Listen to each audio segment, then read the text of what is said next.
Hey guys, welcome to Planet Zoo and welcome to the Oasis Zoo.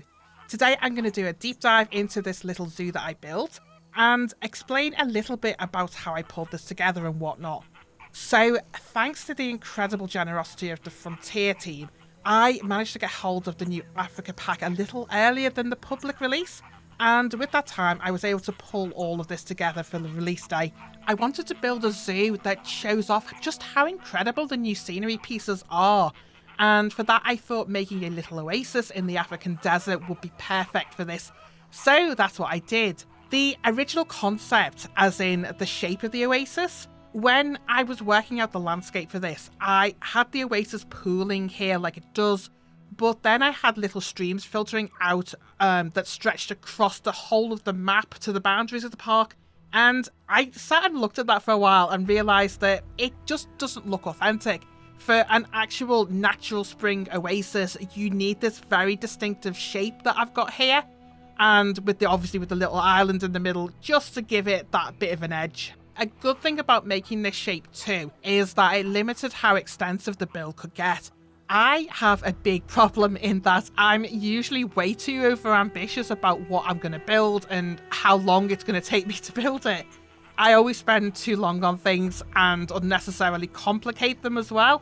So this time I set some parameters early that I've stuck to just so that I could get this done in time without getting hung up on tiny little details that I could spend 3-4 hours over and waste a lot of time. I also relaxed some of the rules that I normally put in place for my builds. So I've used a lot of the in-game blueprints for this, where normally I would always create everything myself and make sure it was original. This time, I think the in-game assets are so good. They literally are so good that I want to show you what you can do with them. And you don't have to spend hours upon hours making your own buildings, because the ones that come with the in-game blueprints are good enough. So instead of spending 20 hours focusing on making my own scenery and buildings, I've spent more of that time focusing on the layout, the terrain, and the animal enclosures. I didn't go into this setting myself time limits for any part of the build, but also I went into this conscious of the time I was taking on each section, and if I felt like there was something taking an excessive amount of time to complete, I'd try to just draw a line in the sand and move on. I think that this way of working on a build, I think it benefits the overall project, because I've gone from minute little details that people probably don't even notice to having more time to pay more care and attention on the park as a whole. I mean, I managed to get this finished in time for the Africa Pack launch, and that's really saying something about me, because normally I take way too long. It's a sad fact that there's loads of parks that I start and I rarely finish because I do take too long on the details, and it's something that I'm trying to fix and change. I think this was a great start, and it's a way of working that I'm definitely going to take forward into new builds. So, like I said before, the bulk of this island is made up of in-game assets, and that frees up a lot of time for me to focus on the terrain. A tip here for building better zoos: playing around with the levels on the terrain is a great way to add some depth. An easy way to do that, right at the start, even before you put down the entrance, use the terrain stamp tool to play around with the levels. You want each level to be around the same height as a full wall piece, because that way it makes putting the stairs in a lot easier. I know we've now got the feature where, you can make stairs any length, and so you don't technically need to make it one full block. But if anyone's like me, any sort of fiddling with the stairs and I start to run into problems, so I try and keep them to the original length that they're meant to be. So that's all I did with this zoo. I played around with the levels of the terrain so that you get this nice tiered effect. The island's split onto 4 different levels, and when you start adding buildings and the path into that, it starts to add a lot of depth. So it's nothing fancy, it's just using levels of terrain to your advantage. About the only important thing with this, do yourself a favour and put the pathing in early. On some of my other builds, I've made that huge mistake where you do the building first, then you put the pathing in afterwards, and that is a huge mistake. Huge mistake. It's so much easier to do the path first, then build around it. So if you're moving the pathing up and you don't want it on a second level, you want it to have like a ground level but a higher tier, just add rocks around. There's a lot of illusion in this build where it steps going up, and there's nothing supporting it underneath. So that all I've done is put the rocks around it, and that kind of hides it. I guess actually I am lucky in that I always wanted to add a load of rocks inside the building and inside the architecture for this build. It suits what I've been building. So maybe that wouldn't always work if you're doing like a proper building and you don't want to have rocks everywhere. So in a nutshell, the key design decisions of this zoo, I let myself use the in-game assets and I didn't stress so much about making everything from scratch like I normally would. I created 4 levels on the island to make it look a little more interesting, and I also have a few statement pieces set out here or there to bring the eye in and to lure your attention to certain areas. So for example, the flamingo pond at the front, this is a definite statement piece, and this is the first part of the building that I even created. I knew I wanted something on the first or second tier that is going to be this luxurious palace-esque sort of statement piece to bring the eye in. Now, what better way to do that than have a flamingo habitat? Flamingos are just the best. They're pink, they're flamboyant, and they certainly draw a crowd. I did kind of see the irony of it. I mean, I had my hands on a brand new DLC with 4 or 5 brand new animals, and the first thing I do is create a flamingo habitat. Hey ho, that's me for you. So what I was doing with this habitat, I wanted it to look more like a museum piece or, you know, a fountain piece or something, so it doesn't look like your typical habitat. So the stair bit in the habitat where the flamingos walk down to the pool, I made that with the new plaster blocks. And for the gold trim, I made that from, I think it was a sign from the base game under the East Asia theme. Thankfully, when you turn the sign around, the back of the sign is completely solid gold. Otherwise, I would have been screwed there, because I think the only other gold pieces in the game are part of this South America DLC, which I've forgotten to mention, and I probably should have mentioned before. So this entire build I've kept exclusively to the Africa pack and the base game, just so that if anybody wanted to download this and they don't have other DLC, I know how annoying that is, so it is exclusively just with the base game and that DLC. There was a bit of fun and games with that on release day, because apparently with the Africa DLC, one of the in-game blueprints for that, it does accidentally have a Australian DLC piece in one of the assets, and could I find it? Could I hell? Thankfully, the amazing Planet Zoo community came to my help, and somebody, well, I mean, I was looking for it myself, but somebody else volunteered and actually found where the rogue piece was. And I did actually get a couple of comments later on as well where other people have found it. So maybe I should have put updates saying that I'd actually found it and panic was over. If you spent a few hours looking for that, my apologies. Anyway, back to the enclosures. So I think the flamingo habitat with the lovely statement piece we've got here, it adds a bit of oomph to it. I've also come up with this pattern for the flooring, and this is based off of a modern tile design I found on Pinterest. I'm using this a lot in my builds where it fits, because I just think it's a lovely design, and it's really simple as well. It's literally made out of base game triangles, so nothing fancy.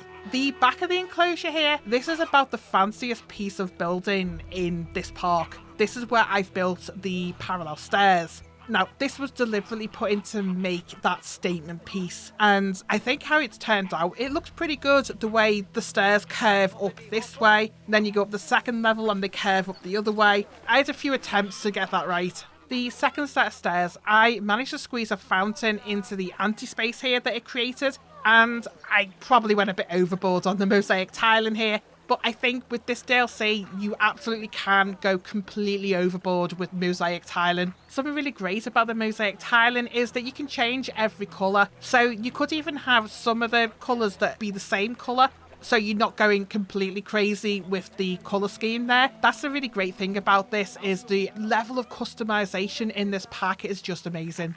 The top tier here, this is basically the shops area and the park entrance. Since we're going for a more fantasy park with this build, I decided to completely get rid of the traditional entrance and just use the in-game blueprints of the new entrance that they've got. I've also used the in-game shop and towers blueprints here, just with my own spin on it, so I spent a little while changing and modifying the colours of the various pieces within that blueprint. So this is the highest tier of the build. Let's go and take a look at what's going on underground. So right back at the start, you'll notice there's a little ramp down here from the flamingo enclosure. So they've got a little bit of a hard shelter down here and the access gate. There is something behind this that you get to from the right hand side.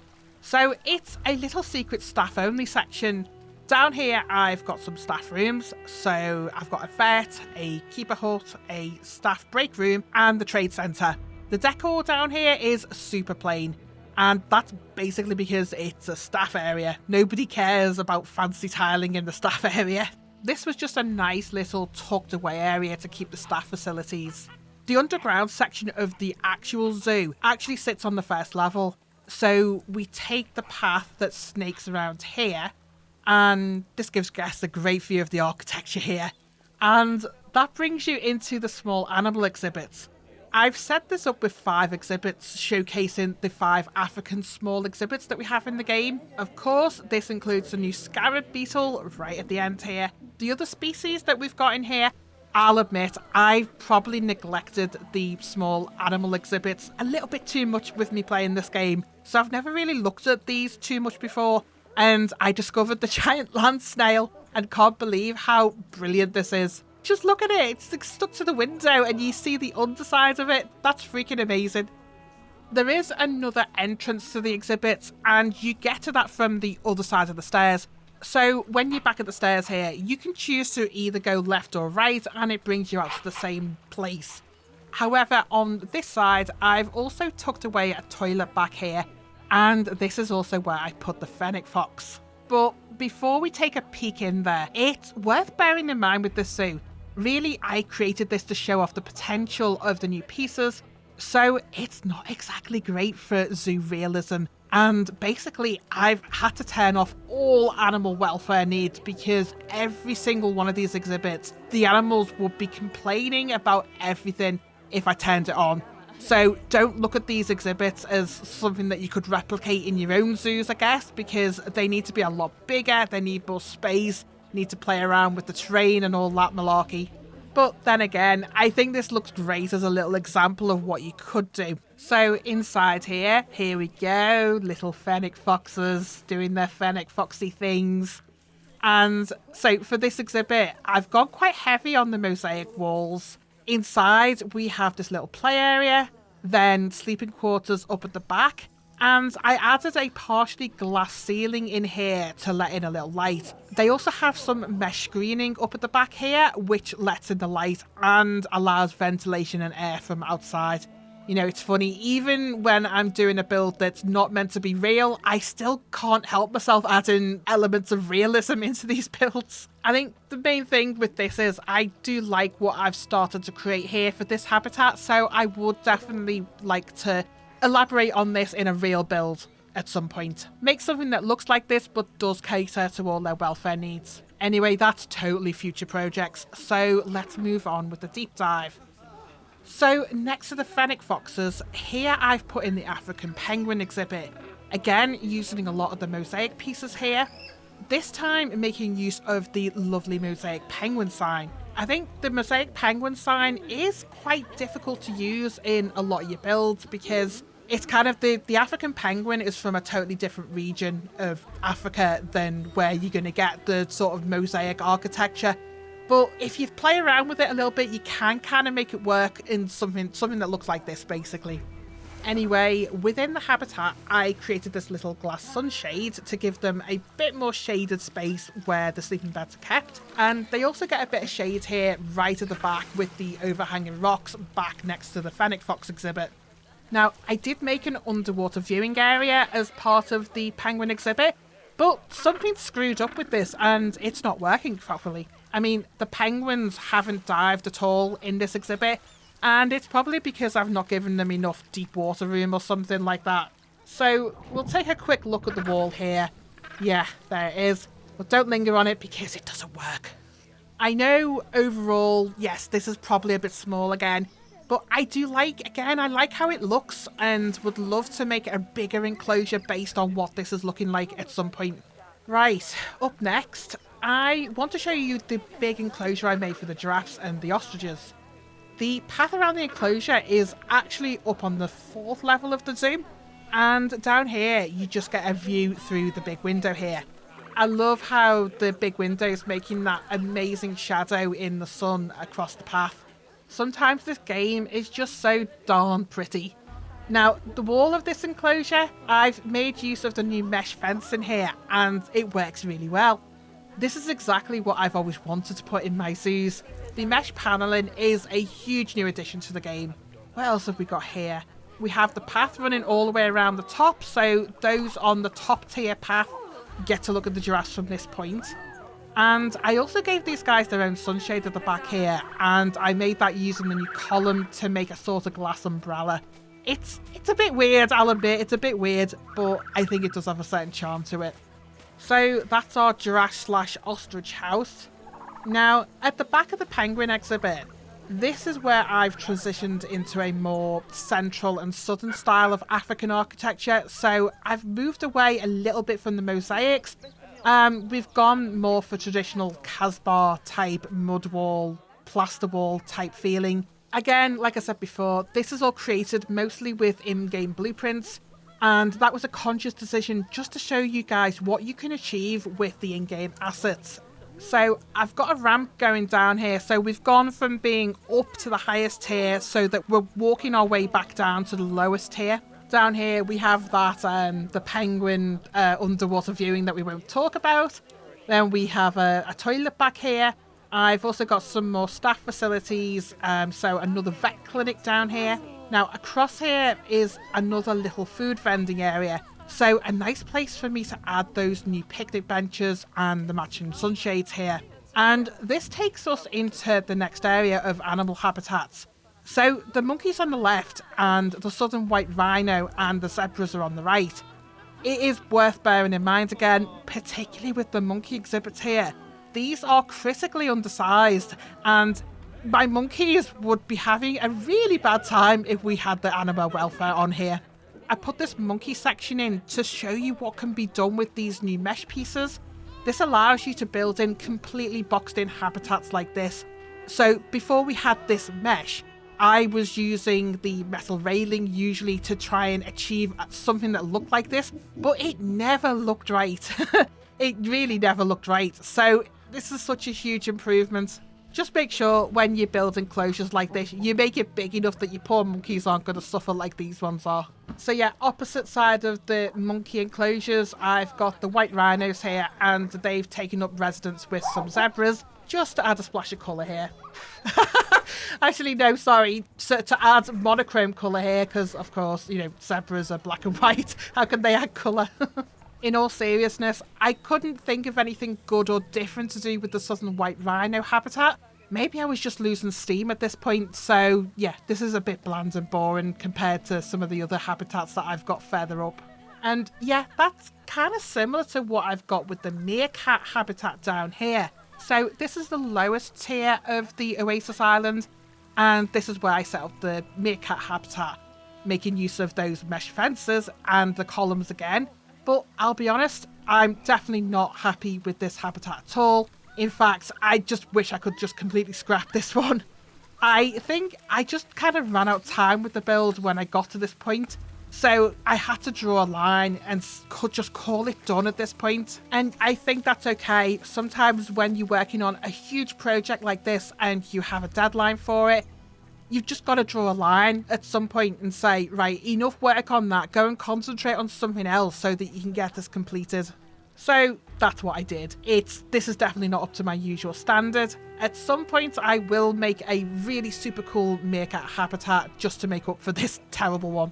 So what really brings this build together, alongside obviously the animal habitats and the statement pieces I've had here or there, is how I've embellished the build with heaps of these buildings all along the edges, using different levels, using different buildings, and it makes it look really authentic. Some of this is the new Africa pack pieces, some of this is the old base game Africa theme pieces. I tried best I could to get it all to tie in, and I think it looks good at the end of the day. I've changed up the colours here or there as well to give this all a bit of depth. So I like how the colours change from the clay and brown tones to like the whitewash walls of the fancier section of the build. That was all intentional. And it brings it all together quite nicely. On the other side of the island, I've left this area untouched. Well, I say untouched. I've modified the terrain to make it look like, say, a little sand garden with the rocks and the sand building up behind it and in front of it. I did think about putting some more habitats in here, but I decided it probably wasn't worth doing that. And apologies on the recording if you can hear an ice cream van right now. Unfortunately, there's an ice cream van going right past my window and it bleeds through on the recording, so apologies about that. I'll probably just stop recording for a second and let the van go past. Right, I think we're okay on the noise front now. Where was I up to? Yeah, so I was thinking about putting in more habitats here, but when I started playing around with that, it just didn't look right. I think just having the sand flowing back here, that seems to work better, looks more natural, and kind of does show off a little bit that, you know, this is an oasis and you do kind of get those sand flows around an oasis. I did squeeze in a little warthog enclosure on the beach here, just to see what that would look like really. Ooh, something to note here. I've used the mesh fencing here, because I've used the mesh fencing on every enclosure apparently. But for the warthogs, the little piglets, they don't seem to obey the boundaries. So with the new mesh panels, and then if you've got a null barrier around the outside of that, the piglets can still escape. And I think it's something to do with the hitbox of the mesh panel. There must be like a tiny gap in the hitbox, and because the normal warthogs are fine, they can't escape, they haven't escaped. But I've had quite a few runaway little piglets that I've just found wandering around the beach occasionally while I've been building this. So yeah, that's probably something to watch out for if you're going to use just the mesh panel like I have done here to build new enclosures. And with that, I would say that's pretty much everything there is to say with this build. I hope you like what I've created here and the design choices I've gone with. I also hope it shows you a little bit of what can be achieved if you're using the in-game assets and the blueprints to build something in the North African style. If you haven't already, check out the cinematic of this build, because that's literally, it's a 2-minute long video and you don't have to hear me rambling on for ages about the build either with that one. You can just enjoy it in peace. And before I forget, you can download this entire build from the Steam Workshop. It's up on there now, and there's a link to that in the description below. That's it from me for now, so thanks so much for watching. Bye for now.